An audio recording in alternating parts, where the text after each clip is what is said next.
ئەرسىز ئۆتكەن كۈنلىرىم. Abdori Mehriye.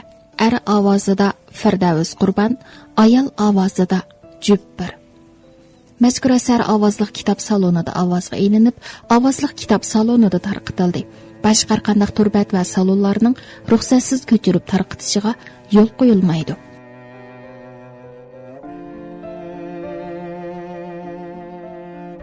Yettinchi qism. Muhabbat oldida shoh ham gadoy tangdir. Ishq muhabbat oldida shohlikning nima lazzati bo'lsin? Gadoylikningmi o'zgacha holatlari bor emasmi? Xotiramdan. Shunda qilib Eliyar maktabiga ketgilimi yerim oydek bo'lib qoldi. Menmu fang ocham saramjonlashtirib bergan 15 kvadrat metr kelmaydigan yer osti uyiga o'rinlashib, burunqidakla do'kon ishlari bilan aldirash yurdim. Gerçi yer osti uy zay ham qorong'i bo'lsa-mu, ammo menga to'limi iliq ko'rinadi. Odul tamga qo'yilgan bir karvat bilan yondagi bir ustal mening barliq aslahalarim edi. Fang ocham yana choydan bir qancha chiniqacha, javur degandek narsalarni bergan edi. İşten tushib qiladigan ishim ana shu ustalda o'ltirib, Eliyarga xat yozish bilan kitob ko'rish edi. Bir kuni fang ocham kitob ko'rib o'ltirsam, kirib qo'lidagi bir qog'ozni menga berdi. Men hayronlikda bir qog'ozga, bir fang ochamga qaradim. U, "Guli, men seni kashlik kursga tizimlatib qo'ydim. Atidan boshlab ishdan tushib kursga berib xanzoch o'rgangan. O'zing bu yerda o'rgangandan kursda o'rgansang unumi yaxshiroq bo'ladi. Shundaqla sana mavi kichik o'nanligini oldim. Buningda do'kondami bekor vaqtingda ham anglab, ham agishib o'qiy olaysan. Xotirjam bo'lgin, bularni ochonliq suputimda qildim. Hargizmi sendan hisob kitob qilishib yurmayman. Seni o'qitib kelgusida Eliyardan qilishmag'idak, shundaqla savdo sohasida mendan qilishmag'idak bir talant egiz qilg'im bor. Shunga hargizmi bu qilganlarimni o'zingga besim qilib olmagan. Bo'lmasa meni ochisining o'rnida ko'rmaydi ekan deb o'ylab qolaman, dedi. Fang ocham mushundoq tuz ham ochiqli gap qiladi. Hargizmi gap yurg'ilitib, samonning tegidan suv yugurtadigan ayol emas edi. Shunga u menga doim meningmi har qanday ishda keskin bo'lishimni topilaydi. Bugungi bu gaplarimni uning chin yuragidan chiqayotgan gaplar edi. Shunga menmi ortiqcha takalluf qilmayla, "Fang ocha, sizga qancha rahmat desam ozlik qiladi. Mendagi hech nimasi yo'q bir yetimning beshini silagan mush qo'llaringizga rahmatlari yo'qsi. Rahmat sizga fang ocha. Men cho'qim sizning umidingizni yerda qo'ymayman." Men shundaq deganimcha fang ochamning bag'riga o'zimni etib yig'lab ketdim. Urumchining kechkuz shamoli badallarni shurkandirib, qishning sovuqidan derak berayotganda qiladi. Kichik qovuq top setish bozoridagi barliq do'konlarda bas bilan kuzlik kiyim top tarqitish jingi qo'zg'olib ketdi. Bizning do'konga fang ochamning yo'ldoshi fasoni har xil moda, yarishimliq kiyimlarni avatishidan sodimiz intayin jalanib ketgan bo'lib, kunda necha yuz Janubiy Shinjang, Shimoliy Shinjangning har qaysi shaharlaridan kelgan koni xaridorlarning mal zaksini qabul qilatdim. Men ularni bir-birlab tizimlab, vaqtida mal yetkazish uchun tinmay tipparlab harmaytdim. Barliq mallarni kursning vaqtidan burun mang'uzib bo'lishga tirishatdim. Ishdan tushibla kursqimga avtobusda ketayotgach azroq non yevilib, darsga qatnashatdim. Mana kunlarim shunchalik aldirashchilik o'tadiki, ba'zida Eliyarni o'ylashga vaqtim chiqmaydi. Faqat kashda beshim yostiqqa takkandala uning bilan xiyoliy mo'ngdishib qolatdim-da, uningga tatliq so'zlarni qilatdim. Ham shu shirin tuyg'ular iskanjasida uyquga ketatdim. Go'zal kuz oylari oxirlashib, qartan qish kunlarimi yetib keldi. Butun koinot xuddi oq libosdan roman ortib olgandek oppoq qorning ostida qolgan edi. Qishning sovuq ozg'un shamoli yuzlarni xuddi pichoq tutilgandek tilib o'tadi. Kiyimlardan qilch xijil bo'lmasdan g'ur-g'ur o'tayotgan sovuq shamol kishining gavdasini tik tutib mengishga yo'l qo'ymaydi.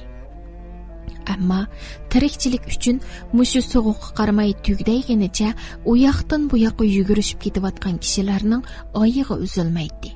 Yurtimizda yillab qor ko'rmay to'pi kechib cho'ng bo'lgan men amdilikda bu go'zal, nomi ulug' shaharda kunda degidek lapildab yog'adigan qorni kechib yurib, heli do'kondan kurusqa, kitobxonaga, yana texi shu aldirashliq ichidan vaqt chiqarib, Shinjang universiteti, tibbiy universiteti qatorliq yaqin atrofdagi oliy maktablarga berib, qizlarning turmush ham girim buyumlarini ko'tirib yurib setib, ozroq bo'lsa-mu pul jamlashning epini qilib, so'g'uqmi bo'y bermaydim.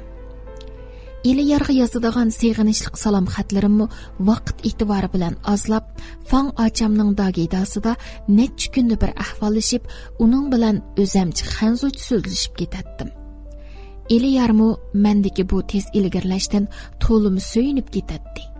Ham meni texmi rag'batlantirib, shundaqla meni amdi iqtisodga oid kitob ko'rishga da'vat qilatdi.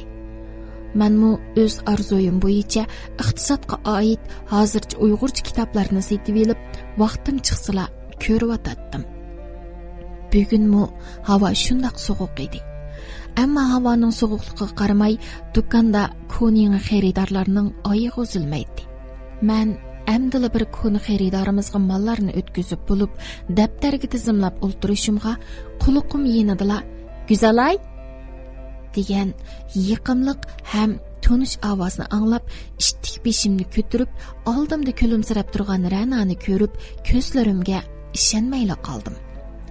Biz qizg'in quchoqlashib ko'rishgandan keyin Rana opasining og'rib qelib, maktabdan ruxsat so'rab qaytib kelganligini, bugun meni atayin ko'rgili kelganligini aytib, bo'yniga esib olgan chiroyli tikilgan sumkasidan bir parcha xatni menga bergach, Iliyarning salomini olg'ash kelganligini aytdi. Men xatni shuncha tezlikda qo'limga elib, uni o'qishga oldirdim. Ammo Rana xatni kechda yotiqimga qaytib o'qishimni deb, meni o'qishga yo'l qo'ymadi. Ham qo'limdan so'raginicha tomoq yeb kirayli deb sirtqa elib mangdi. Men bu shafqatchimning ko'nglini yondirishni xohlamay, xatni sumkamga soldim-da, sirtqa qarab mangdim. Achchiq sovuqdan kishilarning qursiqi tiz ochamdi, yoki bir qacha issiq o'giri ichib qursaqni ravrus astarlab, sodisini ko'ngillik putirish uchun oshxonaga yuguramdi ehtimalim. Oshxonada odamning jiqlig'idan o'ltirg'idek o'rin tepishmi taski to'xtaydi. Bizmi birdam saqlab, aran deganda o'rin tepib joylashib olgandan keyin mulozimga ikki qacha kala go'sh o'girisi bo'yritib qo'yib, qizg'in parangga tushdik. Oshxonadagi odamlar biri bilan kori yo'q, hammasi o'z paranglari bilan bo'lg'achqa, men tartinib o'ltirmayla Ranadan Iliyarning ahvolini so'radim. Uning deyishicha, ularmi hozir intayin aldirash bo'lib, ilmiy maqola yozish uchun material izlash degandek ishlar bilan har kim o'z g'imida yurganligini, faqat Rana bu yerga mangdigan ruxsatni olgandan keyin ondan Iliyar bilan uchrashib, uning qaytini olg'ash kelganligini aytdi. Menmu Ranaga hozir xanzuchi saviyamning yomon emas bo'lib qolganligini, iqtisodiy bilimlarni o'rganayotganligimni, Fang acamning qilgan yordamlarini so'zlab berdim. Tamoqdan keyin Rana opasining yeniga, ya'ni doktorxonaga qaytadiganligini deb oshxonadan qo'zg'aldi. Uningga atagacha opasini yo'qlab boradiganligimni aytib xo'shlashdim. Ham do'konga yugurgunimcha qaytib kirib, Iliyarning xatini o'qishga boshladim. Salam gülüm, yaxshi turyotamsan. Seni bakmi sig'indim. Balkim sen meni sig'inding. Kech kunduz, har minut, har sekund as yodimdan chiqmaysan. Doim tushimga kirsan. Ammo tushlarimdan qo'rqaman. Shunga kechda yotqinicha tushimga kirmiskan deb o'ylaydigan bo'lib qoldim. Nima uchun dersan balkim? Buni sana telefonda deyishdan, ko'nglingni yerim qilishdan ansirab demagandim. Tushimda doim sen dengizga cho'kib ketsan. Men har qancha chiqibmi seni topolmay qolaman. Mushni ko'rgilin najrat bo'ldi. Tushqu ta'tirsiz mavdu deydigan. Ammo gulum sana ishniman. Sen hargizmi meni tashlab ketmaysan. Yana bir gap gulum. Bu xitimda ko'nglingni g'ash qilgan ishlarni yozib solg'idekman. Opamning kesali ig'ir ekan. Dadamning deyishicha, opam oshqozon rakining oxirgi bosqichiga kelib qopti. Shunga meni o'qish bitirish ilmiy maqolamni tezroq yozib, yurtga tezroq qaytishimni ta'kidlayotdi. Aslida opamning meni Urumchida xizmat qildiruvchi bordi. Lekin dadamdan anglasam, amlikda yurtga qaytib kelsin degan fikrda ekan. Shunga menmo bu vaqtda uzun o'ylandim. Ham kallamdan o'tkazdim. Opamning qolgan oxirgi umrida bo'lsa-mo, uning bilan birga bo'lib, uning kutgan yerdan chiqay dedim. Lekin xotirjam bo'lgunki, sana bergan va'damni hargiz unutib qolmayman. Sen avval Urumchida orzularimiz uchun o'rgangan. Menmi qarab turmayman. Yurtda muvofiq xizmatga o'rilish bo'lib, vaqtim chiqsa seni izlab turman. Bu so'zlarimni anglab hargiz bel qo'yib yetmagan. Mening oy oqshimi degan so'zlarimni esingda ching tutgan jinim. Mushtat qo'limning ikkili tarpi go'sh. Shunga yakun chiqarib, bu so'zlarni sana deyish uchun shunda qiynaldim. Oxirgi qarorim seni umidsizlantirib qo'yishidan ansirdim. Meni tushunishingni umid qilman. Seni so'yib Eliyardan. 1998-yili 2-oyning 22-kuni. Xatni o'qib bo'lib, putqo'lim bo'shib, ko'nglimni aytqusiz bir qo'rqinish qoplab oldi. O'ltirgan joyimda qanchalik o'ltirganligimni bilmayman. Bir chaqda Fang achamning natchirat tovlishidan esimni yig'ib, xatni burunqida qatlab, sumkamga selib qo'ydim. Fang acam mendiki bu holatdan jiddiylashib, nemish bo'lganligini so'ravdi. Men xatning mazmunini uningga deb berdim. Fang acam deganlarimni anglab bo'lib, menga tasalli berib, "Nemishkin deb ansirab ketibdiman. Shunchalik ishqim qo'rqib ketganingni qara, Eliyar yosanga ayrilib ketayli demisa, faqatla opasining eng oxirgi orzusini qondirish uchun yurtga qaytaman debdi-ku. Bo'ldi, ansirmagin. Eliyar seni hargizmi tashlab etmaydi. Yana kelib, gapni qo'polroq desam, opasining umri uzun qolmabdi. U ayol hargizmi Eliyarni billa elib ketmaydi. Hamon senga qoladi-ku. Shunga bu ishlarni o'z yo'liga qo'yib atgan. İşlerin hamon o'ngshilib ketadi. Bo'lmasa mana mendek ochang bar yerda nimadan qo'rqsan? Xotirjam bo'lib o'qishingni o'qigan. Ras, attigan moliya xodimlarini tarbiyalash maktabiga berib, seni tizimlatib qo'yib keldim. Xanzochini xili yomon emas o'ginib qolding. Endi u yerga berib, buxgalterlik kenishkisini ilishga tirishqin. Sana bergan va'dam bo'yicha seni o'qitib, o'z oldingi egilik tikligida qilib yetishtirib chiqaman. Eliyarning arzusi shu'g'u, seni o'qisgan deydigan. Shunga qiyinchilik oldida tiz bukmay, cho'qim oldinga qarab ilgirlisanglar, ko'zlagan manzilingga yetmay qo'ymaysan, dedi keskinlik bilan. Fang acamning so'zlaridan xeylili o'zimni o'ngishib oldim. Ham kechda Eliyarga mendan ansirmasligini, uning qarorini qo'llaydiganligimni deb bir parcha xat yozib, atsi ozroq quruq yal yemishlar bilan Ra'noga opirib berdim. Shundan boshlab do'kondan qaytsamla o'qish uchun boshchilab kirib ketatdim. Eliyarni qalbimning pinhon yeriga saqlab qo'yib, barliq zehnimni o'qishga qaratdim. Vijdon u hech nima. Baxtmam shundoq. Ular faqatli bir tuyg'u. İnsonni bo'zaq qilayotgan bir tuyg'u xolos. Navoda biz bu ikki tuyg'udan xalos bo'lishni o'rganib olgan bo'lsak, azob nima, xushallik nima deganlarni bilmagan, shu tuyg'ularning borligini bilmagach, texmi baxtli bo'lgan bo'lar edik balkim. Xatiramdan. So'ngakdan o'tgudek so'g'uqi bilan kishilarni g'al-g'al titratgan zimiston qishmi oxirlashib, bahormi yetib keldi. Atraf go'zal bahor tusiga kirib, quyosh o'zining illiq nurini butun koinotga oyimay tarqitib, kishilar qalbini hayajonga solatdi. Bahor yomg'iridan keyingi pok suyulgan ko'chalarda qo'l tutishib ketayotgan jup-jup qiz yigitlarga qarab, Eliyar bilan billa mangan baxtli minutlarni aslab, miyiqimda kulib qo'yatdim. Eliyar maktabidan ilmiy maqolasini o'qib bo'libla bir oy burun ayrilib, yurtimizga opasining holidan xabar olish uchun qaytgan edi. Aralıqda ikkimiz yanala xat aloqa qilishib yurdik. Menmu xanzuch saviya imtihonidan a'lo natija bilan o'tib, kenishkinimni ilib oldim. Amdilikda moliya iqtisodga doir bilimlarni o'rganib, vaqtimni o'qishdan boshqa ishlarga sarf qilmaydim. Hatta tamoq vaqtidami qo'limdan kitob tushmaydi. Fang acam mendiki bu o'qish qizg'inligini ko'rib, do'kondagi ishlariga o'zi ko'proq yugurib, meni ko'proq kitob ko'rishga da'vat qiladi. Xuddi osmondan tushganda hil kelayotgan bu omadga ba'zida ishonolmay, o'zimni qancha rat chimdab boqqanimni bilmayman. ish qilib, Fan ocham haqiqatan mening o'z ochamdek menga har tarafdan yordamini ayamaydi. Men bilan tang gulib, tang yig'laydi. Shunga Fan ochamga bo'lgan hurmatimni til bilan ifodalashga ojizlik qilatdim. Bugunmi sahardala o'rnimdan turib, do'konga berishdan burun ozroq kitob ko'rib, imtihonga tayyorlik qilyotdim. Chunki kelar hafta buxgalterlik kinishki imtihoni bor edi. Gerçi bu vaqtki bilimlarim toza, mukammal bo'lmasa-mu, ammo ta'limni sinab beqish uchun budaqa imtihonga tizimlatib qo'ygan edim. To'satdan eshik chekilib, Fan ocham jiddiylashgan holda kirib keldi va Guli, tezroq kiyimlaringni kiyib yo'lga chiqishning tayyorligini qilgin. Seni bekatga o'zim olib qo'yaman, dedi. Men hech nimani tushuna olmay, "Nima ish bo'ldi?" degan savol nazarida Fan ochamga qaradim. "Ha, mundaq ish. Atgan telefonim sayroblik ketdi. Oldirab olsam Rana ekan. Uni og'ziga kelganini jo'ylayotdim degan deb dastlabki gaplariga ishonmagandim, ammo keyin ilgariga telefon qilib bu ishlarning rostligini bildim." "Nima? Nimdaysiz ocha? Iliyarning opsiga birak kelishmaslik bo'ptimi?" "Shundoq bo'lgan bo'lsa-ku yaxshi edi. Ha, kechirgin. Men bek udulli gap qildigan odam, buni bilasan. Ochiqimda bo'lmamdi endi. U ayol Iliyarni cho'qim to'y qilasan deb majburlab, nahiyalik doktorxonada ishlaydigan bir qiz bilan shanba kun to'yni qiladi ekan." "Bu mumkin emas ocha.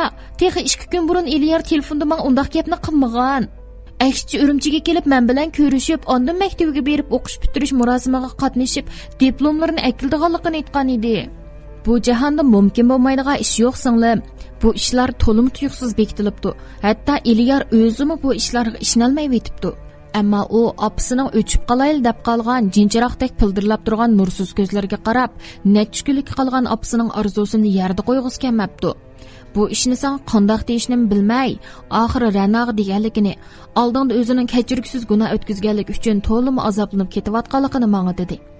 Men dastlab uni toza tillab adibini berdim. Keyin o'ylab baqsam, uningga nima amal, onasiga chidamdi. Navoda sen Iliyarning o'rnida bo'lsangmi, shundoq qila bo'g'oyding. Shunga taqdirga tan beringlar. Iliyardanmi og'rinib yurmagan.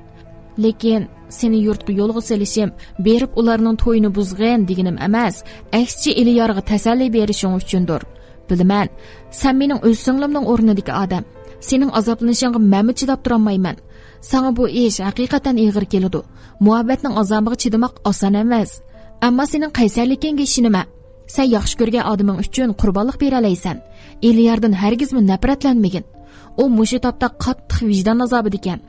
Shunga sen berib uningga kulib turib, uning har qanday qarorini chin dilingdan qo'llaydiganligingni, uni to'g'ri tushundiganligingni degan. Uning opasining ko'z ochiq ketmasin. Sen bu ishlarni cho'qim qila olaysan Guli. Yo'q ocha, Iliyardan ayrilsam qandoqmi yashay olayman? Iliyar mening hayotim tursa, onasiz menga yashash nima kepti?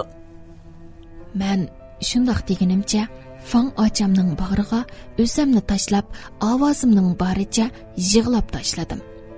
Fan ocham meni yig'lab ichini bo'shtib olsin deb o'yladimu, bir eg'iz gap qilmasdan sochlarimni silaydi. Men bir haza yig'lab olgandan keyin asta beshimni ko'tarib Fan ochamga qarab, "Ma'qul ocha, men deganingizda qilay. Faqat Iliyar opasidan keyin qolganda vijdon azobi tortmaslik uchun men muhabbatimni qurbon qilsam nima bo'pti? Yaxshi ko'rgan odamim uchun azob cheksam mayli. Iliyarning azoblanishini xohlamayman. Uning opasiga xotirjam ko'z yumsin," dedim o'ksib turib. "Balli, endi sen mening singlimga o'xshading. Amsi yuz ko'zingni yuvib, yo'lning tayyorligini qilgan. Qarg'ina turqonga, suvga tushgan mushkul o'xshab qapsan." Fan ocham menga shundoq deb chaqchaq qilib kulayotgan bo'lsa-mu, ammo uning ko'z janoqlarida agib yurgan yoshlari uning muqattiq azoblanayotganligini men debla isbotlab turadi.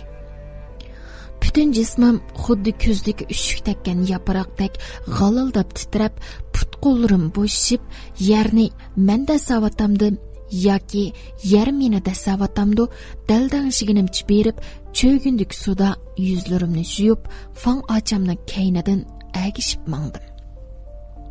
1,5 kunlik safar jarayonida ko'zimga uyqu elisi nima dey? Kallamdagi nurg'un nima uchunlarga javob izlab, o'zimni bazlab, shopirning yetib keldik degan cheg'idila esimni yig'ib, ayrilg'ili xeyli zamon bo'lgan bu ona yurtimga nursiz ko'zlarim bilan kimlarnido izlagandek ko'z yugurtdim. Hamma narsa Eliyar bilan ikkimiz baxt xushalligiga cho'mib ayrilgan chog'dagidekla turadi. Bekatdagi yo'lovchilar eg'ir sumkalarini so'rashtirib, qayoqlargadir oldiraydi. Menmu eg'irlashgan putlarimni bari kuchim bilan yo'tkab, kichikkina qo'l sumkamni mo'ramga esipla mahallamiz tarafga qarab mangdim. Ko'z oldimda Eliyarning miskin chiroyi. Uningmi bu kunlarning qanchalik tashkilayotganligini yuragim sezib turibsimi, lekin kallamda ikki xil ziddiyat keskin kurash qilib, xiyollarim g'amkinlashib, musibatli tuyg'ular bir-biriga giralashib, gangirash, tengirqash ichida xuddi bu dunyoda o'zim yigona qolgandek, atrofdagi hamma narsaga parvosizla oldimga qarab ketyapman. Mahallaga yaqinlashgan sari yuragim ansiz so'qib, go'yo qibidan chiqib ketadigandak nafaslarim tezlashib ketyapti. Ko'z chanoqlarimda agib yurgan yoshlarim bo'lsa, amdilikda jipi uzilgan marjondek to'kilib, eg'ir tragediyalik qismatning sababkori bo'lib, hissiyotning bir detikiga aylanib qilishdan to'llimi ansirab, o'zimga "Yo'q, go'zalay, Eliyarni tanqisliqda qo'ymagan, uningga baxt tilishing kerak" deb madad beratdim. Mahallamizdagi taxt ko'rik beshidagi kishilar menga hayronlik bilan qarshiydi. Ular hayotning qatma-qat zarbasiga uchrayotgan mendek bir insonni tushunsinmi? Balkim ular mening chekayotgan azoblarimga masxiralik kulayotgan bo'lishi mumkin. Parvoyim palak ularning oldidan beshimni tik tutib, yoshlik ko'zlarimga kulgi yugurtib, hech ish bo'lmagandek ahvollashib qo'yibla momamning uyi tarafga burildim. Kechidan optuzda ko'z oldimda balaliq chog'larimga guvoh, bari yo'qi ikki eg'izli keladigan bu uyimizning uzundan buyon odamsiz tashlanib, teximi xaroblashib ketgan siyoqi kelib elib, meni teximi biyoram qilgan edi. Ammo darvozaning oldiga kelib, ishlatkili bir asr bo'lgandek ko'nirab, g'ichirlab ketgan buvamning nachrat simlarda tengishtirishlaridan aran jon saqlab turgan yog'och darvozamizning o'rniga chiroyliq naqshlik qilib yasilib, qizil sirda sirlangan ko'rkam darvozaning yo'g'on qanotlarining dag'dam ochiq turganligini ko'rib, hayron bo'lgan holda darvoza ichiga kirdim. Aslidagi tomlari dast chiqib ketgan ikki eg'iz uyimiz qaytadan remont qilinib, oppoq qoqda oqartilgan bo'lib, o'ylamizdagi buvam bilan momam har xil saygo'ktat, gullarni terib bo'stonliq aylantirib oladigan ikki parcha kegizning o'rnachilik yerga bo'lsa, uzum ko'ch tikilgan edi. Bari yo'qi bir ikki tal qo'yimizning ustini shox-shumbalar bilan yepib, bo'ron shamoldan dalda qilib bergan eg'ilning o'rniga bir eg'izliq uy silingan bo'lib, ilgirki so'qmatamning burjigidagi momamning mukchiyib yurib tamoq etadigan buvam o'z qo'li bilan silib, qarilaydili selishtirib sipab bergan to'li ismangmaslikdan hatto tomlargacha qaridab ketgan o'chiqimiz elevitilib, tomlar pishqishdan qaytadan qo'pirilgan edi. Men ko'z oldimdagi bu manzaralarga qarab, xuddi buvam momamlar uyining ichidan "Keldingizmi qizim?" deb chiqib keladigandek, uchqandek eshikka yugurdim.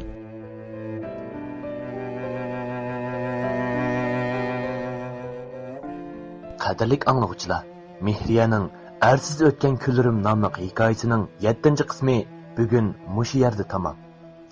Go'zal oyning uyida kim o'ltirayotgandi? Eliyar rostilla boshqa bir qiz bilan to'y qilarmi? Asarning davomiga qiziqsanglar, diqqatinglar davomli Awazliq kitob salonimizning buningdan keyingi mazmunlarida bo'lsin.